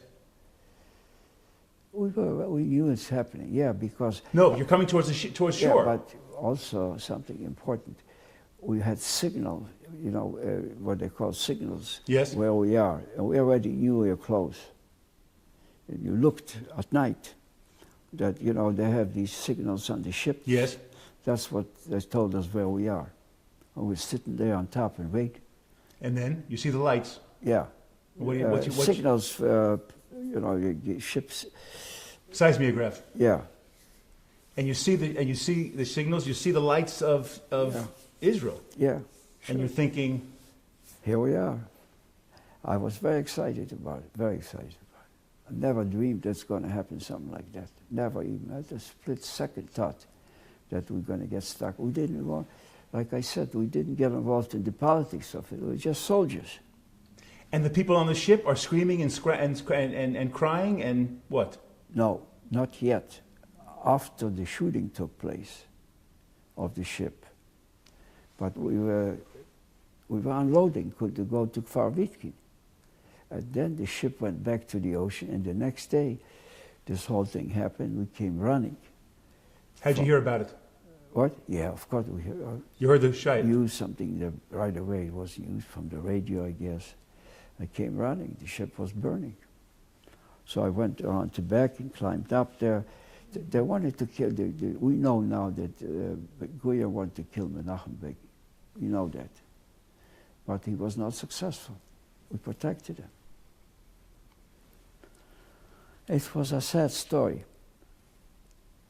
You climb up on the rocks overlooking the beach and you see the ship burning. Yeah, And you're thinking to yourself, I took a boat back to the back of the ship. Those boats, they released the boats from the top. The bridge was already burning. And you know what Ben Gurion called it? What did he call it? Totach HaKadosh. Can you imagine? A prime minister of the state of Israel calls a cannon that hit a ship and killed people. 16 kids got killed. 3 from the Israeli military and 13 of our people. There's a big mitzvah right here in Tel Aviv. You called it Totach HaKadosh. Deal with him. Rabin was in charge. yes. And on the beach, Yitzhak Rabin fired the shot. Sure. The cannon hit the tank, the fuel tank. You were there when that was shot? No, I came running when it was already burning. And then I got into the water to the back to try to help some people that were still on the ship. Now I'm going to tell you the story of Russia Stavsky. 1 second. You were on the boat going out to behind to the Altalena. You got to the boat, people were coming down to your side? Yeah, we pulled a lot of people off. Wounded people too. From the water? From the water and from the ship too. They came down on ladder. How many people did you put in your boat? I had 2, 3. Did you ever see them again? Maybe a little bit later, but not. I did not mix with the people later. In fact, they had every year Talena deal. I never used to come to these things. These were little rowboats They had. that you were in, the one you were in. Quite a few, yes. Yes. With the Oars. Oars. You were by yourself rowing? No, 2 people. 2 people rowing. The point, I knew how to do it because I was in the platoon brigade. I knew Correct. how to do that. Right. So You knew the the water. water didn't hurt me. I'm not afraid. Right. Not afraid. But yeah. And what are you thinking? The Jews have just been shot at by Jews. You're in a little rowboat to go help them, and you're thinking, we just made this whole tircha to get here, and now... It was a matter of saving lives. That to me. How many people can get off so they don't drown, they don't burn, and get killed. That was my Objective. thoughts were. And I knew it because I was in the platoon brigade. I was with boats for many years, so it didn't bother me a bit. After here, water data, a little swimming, but it didn't bother. So you gathered, you got these 3 guys in your boat, rowed back to shore, Yeah, and went out again? no, with a Brashoslavsky in it. Can I tell you this story? You can. Turn off. Brashoslavsky was one of the most famous people saving Jewish lives in the Second World War. Saved thousands, really saved them. He was bigger than you, strong, had a gun under his arm, famous for it, sleeves rolled up, blonde, brilliant man. To him, everything was Mashamayim. And I liked it very much. All of a sudden, when I was on the ship, they came around telling me, can you swim? Take down the boat. We have Brashoslavsky. The knee got shut off. We schlepped him into the water, bandaged it. He was half alive. We took him into Tel Aviv, and we took him to the Hadassah hospital, and they wouldn't let him in. That's why I don't want to say anything about the Hadassah hospital. You should know that. But the emes is the emes. If this is what happened, this is what happened. But I don't want to make politics out of it. But you're telling a true ma'isa. It's not but politics. I don't want to say anything about the Hadassah hospital. Okay. They have a hospital in Yerushalayim. Yes. It's big business. Yes. My friends there too, doctors, everything. But they wouldn't let him in. And he died in my hands from a blood Clot. clot. Who do you Huge think guy, gave him the huge order? man. What? Who do you think gave him the order not to? Who gave him the order not to be accepted? The hospital. Hadassah So the hospital. hospital, Yeah, why didn't they, what did they say? They asked the question, who you are? And I told them from Delta Lena, who are you? And they start talking between each other. They shut the door and wouldn't let us in. On the steps.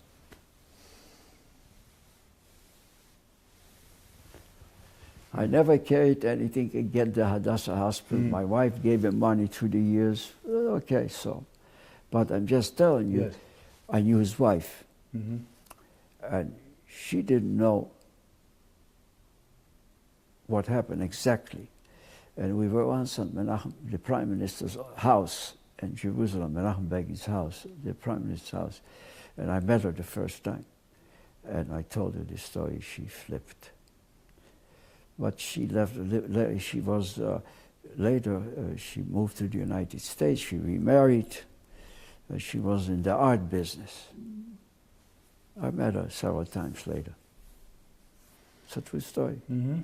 So you tell about it in the book. You do write about it in the book. I'm not, did I Yes. say? Not quite as dramatic, Yeah, but yes. that's what happened. Yes. Yes. He was a tremendous individual. You know, he's the guy that the British put to death because of Lazarov. Yes. And you know what happened? Why Lazarov Later they found out what happened. That story I read in the book. That was great. You told that. Lazarov, more than that. Lazarov. Can we tape this? Yeah, you can start talking about it. Lazarov was a famous Zionist from Berlin. And he... Had a girlfriend. What? And he had a girlfriend. Yeah. Who was she? Goebbels' Goebbels. wife. Yeah. No. How did you know about it? Because you wrote about In it. the book? Yeah. But they found out later because they found Goebbels' writings. Goebbels, Lazarov wanted to exchange houses, buildings in Berlin for buildings in Israel, in Palestine. But that she was helping him to do that. But he was never successful. So Goebbels put out, in Israel, as you know, there's what they call The Templars. What? The Templars. The Templars. Templars. They built a lot of housing. They still exist. Yeah, yeah. And they all turned into Nazis. All of them turned in. And, but Lazarov wanted to exchange their homes for homes in Berlin. And Goebbels didn't want to do it. It was already the Nazi party, and he was the head of the Nazi party. And he married her. He had 6 daughters. Did you know that? Yes. I saw all 6 of them, plus she and here on the floor, dead in Berlin. Yes. I saw it with my own eyes. How? Where? I went back to Berlin after the war. I mean, when the war stopped in Berlin, I was there because we were on the way running between Stettin and, not Stettin, but the Greifenhagen on the Oder River, the Polish, our brigade. So I was commuting between Wrocław and in between, I know where Berlin was. I wanted to go see the city of Berlin with my friend, the Russian captain. And I came there, and he was lying with his 6 Czechs dressed in white, with his wife and he himself. In Hitler's bunker? In Berlin, still, right after the war. In the bunker, Hitler's bunker? No, outside. They took him outside. Ah. No, not in the bunker. I didn't go into the bunker. They kept him outside of the building.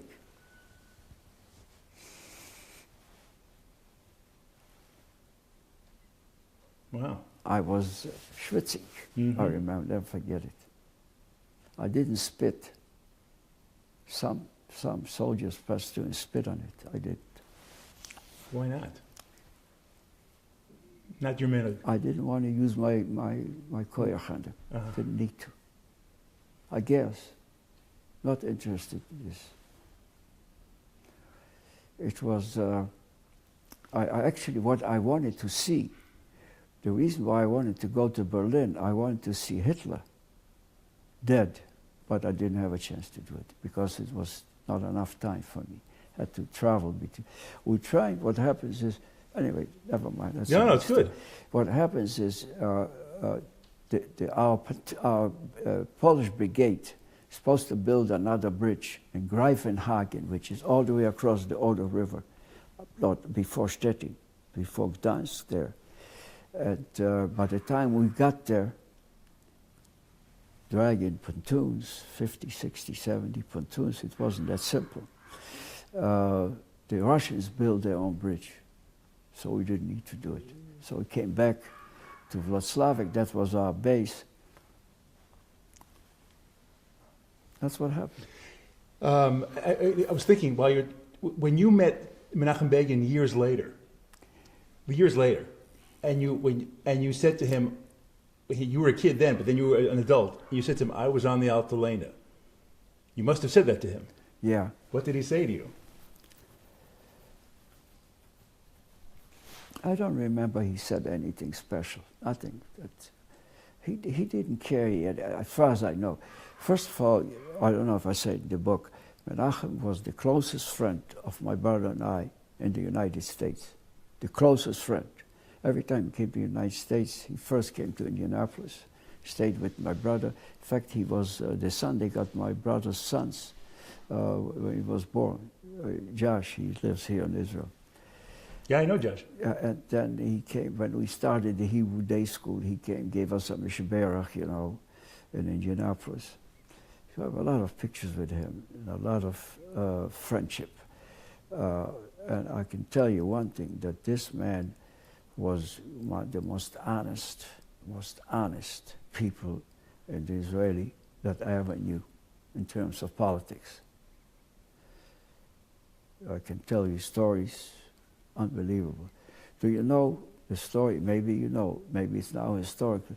Why did Assad come to Israel? He realized that he wasn't going to beat Israel in war. It's more than that.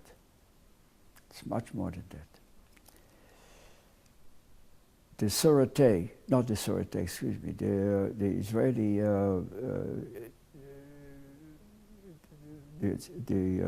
what they call themselves, the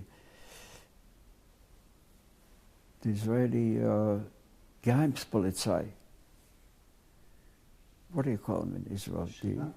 What? Shabak. The Shabak found out that Gaddafi wants to kill, is organizing to kill Sadat. In the meantime, Menachem became prime minister, and according to the rules, I don't know if you know, maybe you do, that from the security people come in every week and tell the prime minister what's going on in security business. Mm-hmm. So this officer came in, and he said to Menachem, we found out, as soon as Menachem became the prime minister, we have information, positive information, that Gaddafi is preparing themselves to kill Sadat. So Menachem said to this officer, was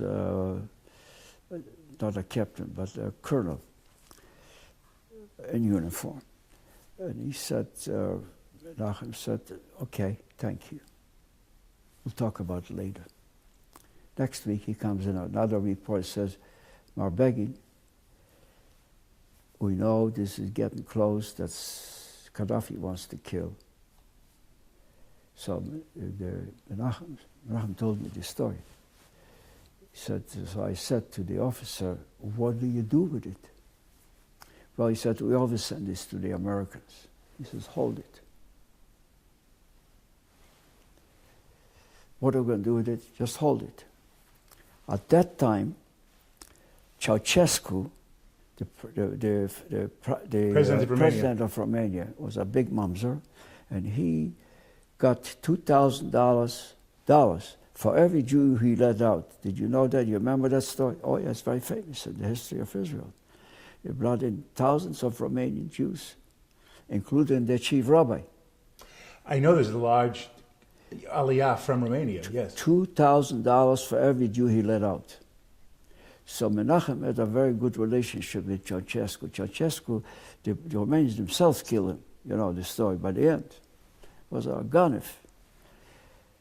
So I was, so happens in Israel, and every time I used to come to Israel, the first thing I used to go to visit Menachem.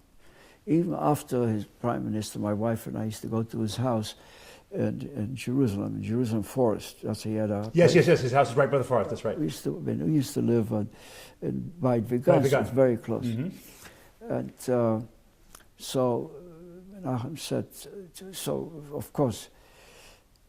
So I came to the prime minister's office, and he said to me, "Don't bother us now. We are very busy." What's so busy? We are moving. We're going to Romania. What are you going to Romania? We have a deal with Ceausescu. I didn't argue. Well, I have to know what they're doing. We'll see him next day or whatever it was. But I said Shalom Aleichem to Menachem. He said, nice to see you. Give me a hug. And I'll see you next time. What happened is Menachem found out that Sadat was coming to Romania. So he went to Ceausescu and he said, Menachem himself told me the story, tell Sadat that Gaddafi wants to kill him, they're ready to do it. Sadat turned out and said, if my enemy tells me that they're going to kill me, he's not my enemy. That's why he decided to come to Yerushalayim. It's a true story. Menachem told me this story. Huh. Great story. Great story. The newspapers never picked it up. Nobody talks about that. I got stories from Menachem quite a So you knew Benny Begin when he was a kid? No, I met Jabotinsky, not Begin. I never met Begin. No, I never met Begin. No, not in Europe. I'm saying you knew Benny Begin, Menachem's Oh, Benny, son. sure, Benny Begin, Benny. When he was a kid, you knew him. Yeah, sure.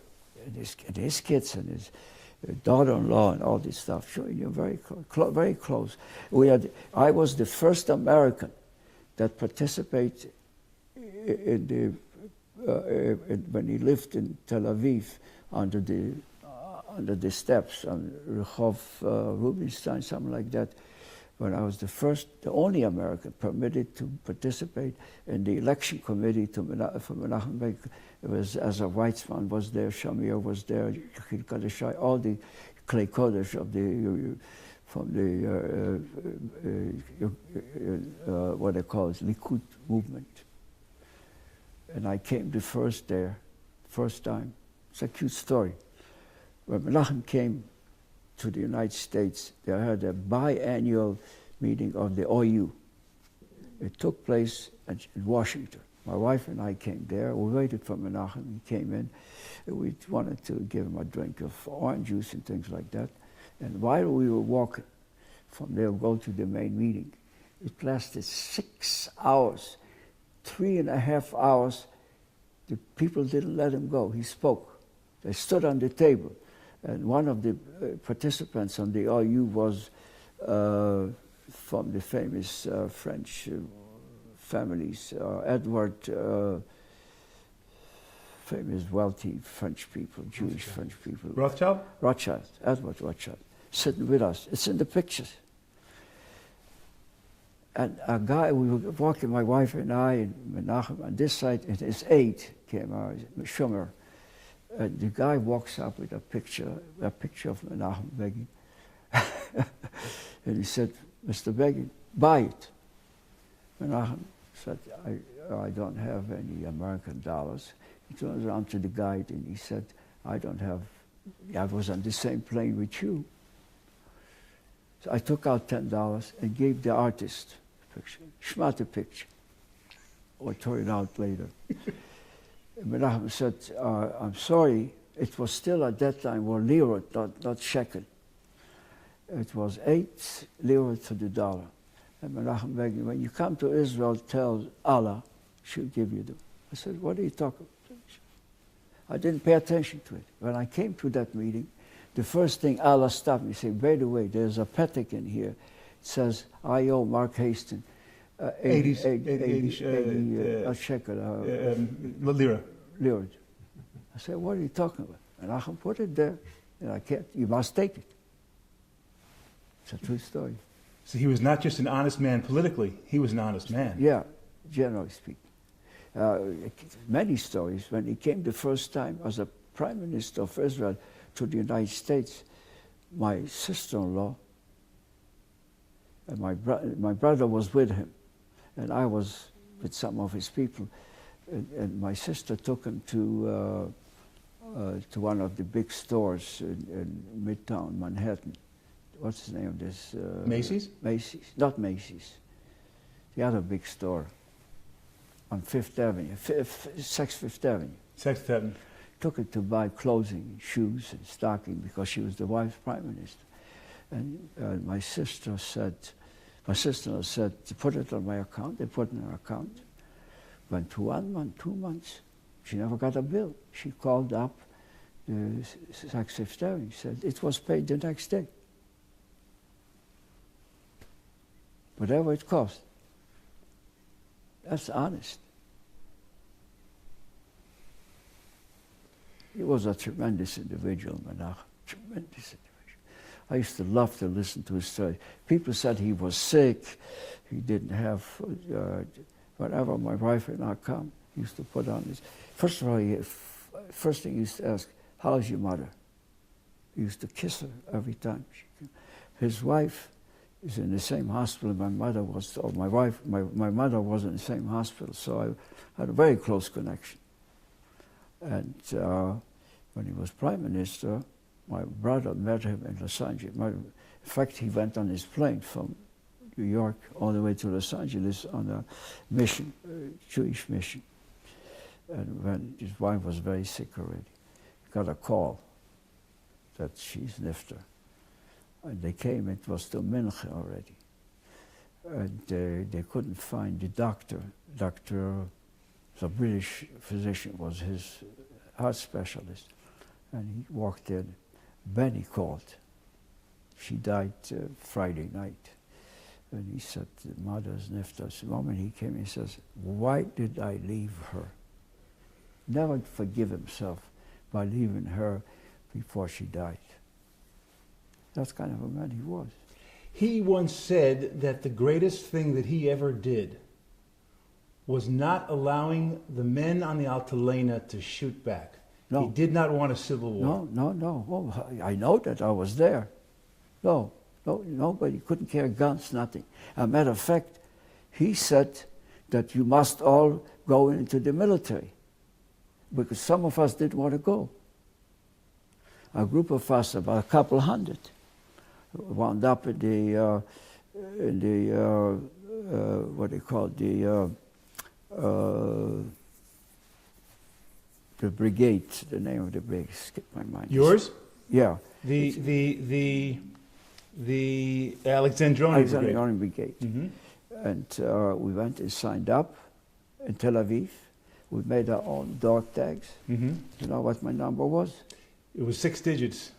Five digits. Now it's 8, 9. Arba, Sheva, Shtaim, Achat. I'll never forget it. 5 numbers. Never forget the number. I'm glad I can remember that stuff. Yes. There's nothing you don't remember. Okay, we're gonna. And I'm up to the Alexandroni Brigade, and you're joining the army. But it's 12 o'clock. We've been doing this 2 hours, so I think we should put a halt for today. Yeah. And we'll come back. When are you going? This is a simon from the war. How'd you get that? Piece of a shrapnel. Here too. But in those days, we didn't go anywhere. Every soldier had his own first aid kit. Yes.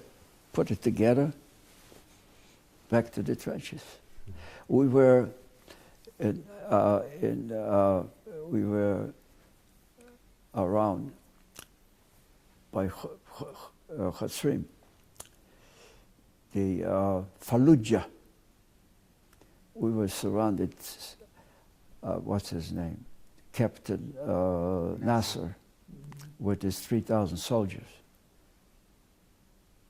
I counted them out when we released the 3,000 Egyptians for 6 Israelis.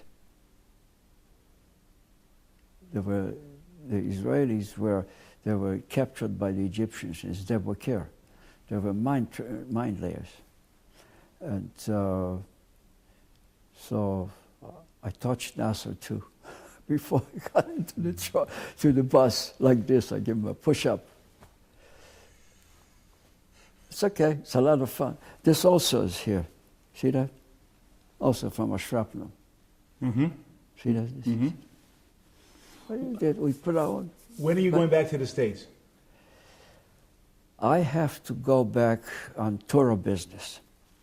I am going back Christmas Day, 25th. Yes. So you're here until Christmas? Yeah. Okay. I'm going to call Judy and make an appointment to see you again. I'll be here. Okay. Either we'll see. We'll see what works out the best day. And so we have 2 weeks. And 3 then weeks. I'm going to go from there. I'm going to go to, I have 2 board meetings from Tura, 2 board meetings. And then we have, then I have to go to Nevada campus. And from Nevada campus, I have to go, we have a Tura retreat, which is a 3-day retreat going to be in California by San Francisco at the medical school there. And then from there, I'm going to go to Florida for a few days. And then from Florida, I'm coming back here. around the middle of January. Wow, that's a very fast. That's a lot of things to see in 3 weeks. Coming, that's my job. Not new. Your job is to be a Zaidi. That's your job. Well, that too. Yeah. I'm a Zaidi. I love my country. Yeah. We just had a Brit Milah last week, a great-grandson. How many great-grandchildren do you have? I stopped counting after 25. Great-grandchildren? Yeah. And the oldest great-grandchild is already 80. And your mother, when she was Niftera, how many great-grandchildren did she have? Who? Your mother. My mother? Great-grandchildren. When she... You didn't have, yeah, sure, we already had a lot. Yes, you had the picture in the book. She's holding the twins on her lap. Yeah. I don't remember how many, but we already have. But so I have It's a life of mazel. I have a lot of fun. Yeah. A lot of fun. For Dr. Lander, whatever we built, Torah, do you know, we just... Well, you started with him from the very beginning? Not quite. He started in the 70s. 71? Mm-hmm. Yes, and I joined him in the beginning of 80s. He came to my house in Indianapolis. Mm-hmm. I saw a man, I didn't know who he was. I thought he was a Meshulach. We invited him in, and my wife was cooking dinner. She said, why don't you sit down and have dinner? And my wife used to be, she still is a very good cook. Chicken soup and all kind of stuff. And he had dinner with us, and then he turns around and he said to her, Mrs. Hasten, anybody that makes such a good food and such soup, her husband has to be on my board. It's a true story. So she said, there it is. My wife actually found out more about New York because of her two sons. That there's a school in New York, the YU. They went to high school in YU, my kids, Michael and Eddie. So she was the organizer about Jewish education. Why was I give her credit for that. But she decided, after we got married, I come from a frum family, but I could care less. What does that mean? Kosher, not kosher, didn't matter to me. What are you talking about? That's what I'm saying. I'm telling the truth. And one day... At what point in your life are you talking about? What? And you're still from? After I was married. Yes. It was yes, no, whatever she wants to do. Okay. But she was a daughter, her mother died when she was a year old, and her father died young. But she was adopted by her second mother in Minneapolis. Their family was called the Roberts family. Shepsel Roberts, he was the Moiler, the Shoichet in Minneapolis. They started the day school in Minneapolis, the first day school out of New York years ago. And he was a very frum guy, and they adopted my wife. She's 11 years old. They brought her to Minneapolis. They sent her to Hebrew school. She never heard kosher before that. Although both of her parents, the original mother and the original father, came from Rabbanim, from Europe. Rabbanim to Detroit and to Chana came to Houston. My wife is named after her. But what I want to say is that, so one day we were walking with food. I was already in school. And she said, I'm going to tell you something. You might not like it. She was only 19, 20. We're going to be kosher. We're going to observe the Shabbos. I said, pleasantly surprised if that's what you wish. She decided to be kosher. I don't know where she is now. She went to see a friend. She decided to be Jewish. And I wound up at Yom Kippur on SMU campus. We didn't know. She said, we're going to have a luach. And my professor, Chesky, I'll never forget it. He's not alive anymore. Professor Chesky, a killer, he said, what are you doing here? It's Yom Kippur. I ran home and I told my wife, she says, no more of this stuff. We're going to keep it, because her side of the family were not very much Yiddishkeit. She decided to be kosher, 100%, Shabbos and everything. On the boat, on the Altalena, yeah, you were still from? Yeah, it's okay. And most of the people on board? I think so. We had the 10 days you were there, one of them was the Shabbos. I think we sang songs. I think we had Minion. I think so, yeah. There are a lot of from kids would keep us there too. But I was not, you know, after all. In the Polish army, you couldn't do it. From the Polish Russians, well, it didn't matter to me. The matter was to survive, but that's about all. Or Geneva, that's what it was. You had to survive to Geneva. But she said, we're talking about in the book how we met.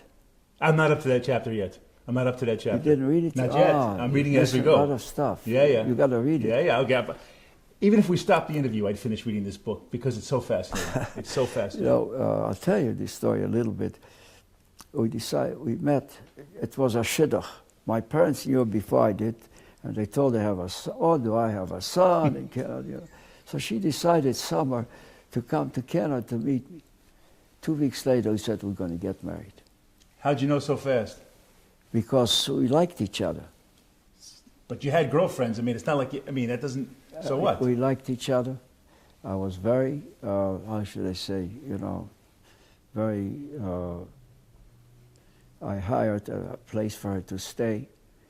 8 o'clock in the night, the boss said, "Get out of here. You're not supposed to be here," because you know, with we were very observant to each other. Very no touching, no raping, nothing. So we said we said, how are we going to get married? She said, in the United States you go to court. We went to Montreal, look for a court. They said, in Montreal you don't need a court. In Montreal you get married by either priest or rabbi? A rabbi or a priest. Go find a rabbi. Well, we found out that we had a lot of friends, Jewish boys. Yeah, there was a rabbi that has a marriage mill. I went there and he said, my friends were not married in Canada. You have to be a witness on 8, had to be a married person. So he said, the rabbi said, you go to this park there, you find Jews that have a ring and they eat whatever they do and bring them in here to be witnesses. I went there, brought a couple of Jews, gave them a few bucks. I had a job, so that I had money. And we came back to the rabbi, and he gave us, nobody was there except my wife and I. He made the brochas, and he gave us wine to drink. And after he gave it to my wife, she took a sip, he took the wine, poured it back in the bottle. My wife flipped. She tells you the story, she still laughs today. That was a start, you know, so, but... what year? You have to, that was 1951. 51? Yeah, 51. 52, slicha, 52. But you know, everything is bashirt. Huh. In your life, for sure. Definitely bashirt. But you also, the bashirt has to be, you have to wanted something with it. You wanted something with it. Same thing when I was with General Mills. 6 months, I said, give me a job. I came, you hired me, what are you going to do? In a research first. General Mills, he said, I should make me something like this from engineering. That's how it all started. I found out who General Mills was. I said, come on, you need engineers like me. That's how it all started. Yeah, we'll get to that chapter as well. That's pretty good too. Yes, you sir. have to read it. Yes. Yes. You designed the machine that did the Cheerios? The O on the Cheerios. Yes. Patented. The bugles, patented, the machines and the product. And other products, you designed the Pringles. It's a multi-billion-dollar business. Yes. And all kind of whistles, bugles, daisies, bow, you know. Bow ties. You buy a bow tie from dough. You make, you know. A kichel. What? The kichel. Not kichel. The bow tie looks like a bow tie. Yeah. You buy it in the store. Yes. It looks like a bow tie. I don't know the product. I don't know the product. It's a kosher product. Yes. I don't know if it's kosher, but yeah. It's a machine for it. All kind of stuff. We'll get to that. Okay, so we'll call a halt today. and I'll set it up. And if not this month, but hopefully this month, then when you come back in January. But either way, I plan to Okay. be back. I think we finished. I go straight from San Francisco to Tel Aviv. You heard me say Tel Aviv, not Ben Gurion.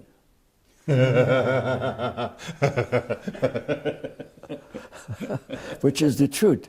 You know, when you go on the internet, it's put TLV, yes, like JFK, That's right, TLV. right. So that's what it is. yeah. I understand.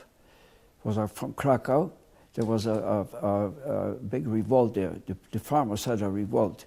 He came to help President, the first president, the president of the United States, Washington. Washington, came from Poland to help him to win the war with the British.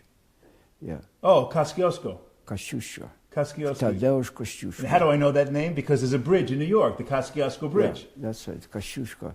Tadeusz Kosciuszko. There are several towns in the country, Kosciuszko. He came, he was blind in one eye. He organized a revolt against, a farming revolt against the Schlachter. Schlachter owned all the land, you know. And he got, and then he came to help George Washington win the war here against Yes. the British. Right. Kosciuszko was his name, Tadeusz Kosciuszko. Is Rabbi Gray still a rabbi? Did he retire? Oh, no, he is not a rabbi in a shul. He works for what they call the Jerusalem, the school for trade school in Jerusalem. Rabbi Gray? Yeah. Yeah. I haven't seen him in many, many years. Yeah, he's retired. He just married off a grandson, a great-grandson recently. He sees me, he comes over to see me. I hired him 15 and a half years. He was our rabbi, the best rabbi we ever had. Yes, I knew he had my father as a teacher. So, and I had a good friend in Indianapolis. So I knew him, and I could see him. Yeah, Rabbi Gray, I hired him on the phone. And I said to him, "Go west, young man." Yes. He accepted. I went to pick him up, wrote him a letter, accepted. He accepted, and it was a nice, brilliant guy. He kept the shul to get off the road kept it kosher 100% with a machitza and everything. Yes, I know there were fights. I know. Yeah. It's okay. You know, the funniest part is that you got to keep doing it. I hired Dr. Kadish to be the president of Torah College. Dr. Lander already was kind of got sicker and sicker and sicker. So he didn't want to give up. So one night I said to him, "Dr. Lander, there's no success without succession." He looked at me, he said, "What do you mean?" "We have Dr. Kadish, we've got to give him, tell him he has to sign checks, he has to sign papers." He said, "Is he going to work for you?" I said, "Yes, of course." So that's how Dr. Kadish works for us. Uh-huh. But I promise Dr. Kadish, I will not micromanage. Uh-huh. And I don't. Yes. But once in a while I have to speak up the nice way, and it works. We are now in the process, which are in the middle of everything. That's why I'm going also. We don't have our headquarters. We are spread all over the Midtown. Yeah, I know. It's complicated because it costs a lot of money. Short leases, they changed the prices on it. So now I found a place at Wall Street. Nice. 7 Hanover Plaza, number 7 Hanover Plaza. Big building. We can have a good deal there. It's owned by Israelis. Uh-huh. We're trying to make a deal, so I'm in the middle of listening. Office space and classroom space? Yeah, put everybody together, about 250,000 square foot. Ooh. It's a big building, 20-some stories more. So I'm working with it, but we have a little politics in our place. So Dr. Cady reminded me what I said. What I say, he said, "You said there's no success without succession. What do you have in mind? I'm around. I said, well, we wanted you to find out somebody that will Take over for you. that will at least be able. So it's okay. I have no problem with it. I have no egos. No egos. No, you don't. And No. you know why? Because you don't have to. Because your life speaks for itself. The first time, 3 years ago, we issued a bond. A bond, yes. The way you issue a bond, it's called Master Trust Indenture. It applies to schools that are in the fields of health field and so on. Okay. So I had problems. This guy, everybody come up. We got to get this guy from Wall Street, this guy from. I said, look, I found somebody who knows how to do it. We issued the first bond of $150 million. We got a credit. I used to say, I still say to our Mel Ness, did you pay your bills? Being a banker, I said, you pay your bills? He said, yes, you have credit. We have a triple B rating. It's very important. We just issued, I signed the document. I have a piece of paper. I want to show you the Altalena in a minute. We issued. Oh, so wait, you're going to bring the Altalena? Next time I'll bring it. Next time? Yeah. Okay, okay. We'll do it next time, yeah. Next We'll time. prepare it, yes. Yeah, so we issued another bond a night before. Thursday had a meeting on the telephone from the whole board of the medical school and board of Toy University, of another $90 million. No school gets it. No school has it. But you pay your credit and you do it right. I did a lot of things. One of these days I'll sit down and tell you every single item, how we managed. There's one given time that I had to guarantee the payroll. Had an account with Bank Leumi, $5 million just to pay the payroll. You don't have employees that don't wait a minute if you don't pay. And Dr. Landau used to say, don't worry. I imitate him. Can you imagine? You have to guarantee the payroll. It's okay. They paid back and no problem. But so it was. It worked both from the management point of view, from the financial point of view, and the Wohlgelernter. I believe the Wohlgelernter did a lot of things for us. Just to acquire the New York Medical College, which is the oldest medical school in the state of New York, before the Civil War, to make a deal with the, I call him the Pope, not the Pope, but the Pope had to sign it, by the way. The Pope signed the deal that we bought from the Catholic diocese, the medical school, New York Medical College. Oh, I didn't know that. I didn't realize that they owned Westchester, New York. Yeah, sure. But Dolan, the president. Yes, from the Madison Square Garden. Yep. Dealing with him, frankly. Well, he's famous, of course. Frankly. I was not afraid. I wore a kippah. I said, I don't have a red kippah. He started looking at me. But the funniest part, I'm not kidding. Yeah, I wore a kippah. The funniest part, when we finished the deal, was in May of 7 years ago. Because I promised Dolan we're going to pay him and whatever, we gave him a down payment. So the graduation of the medical school was in June.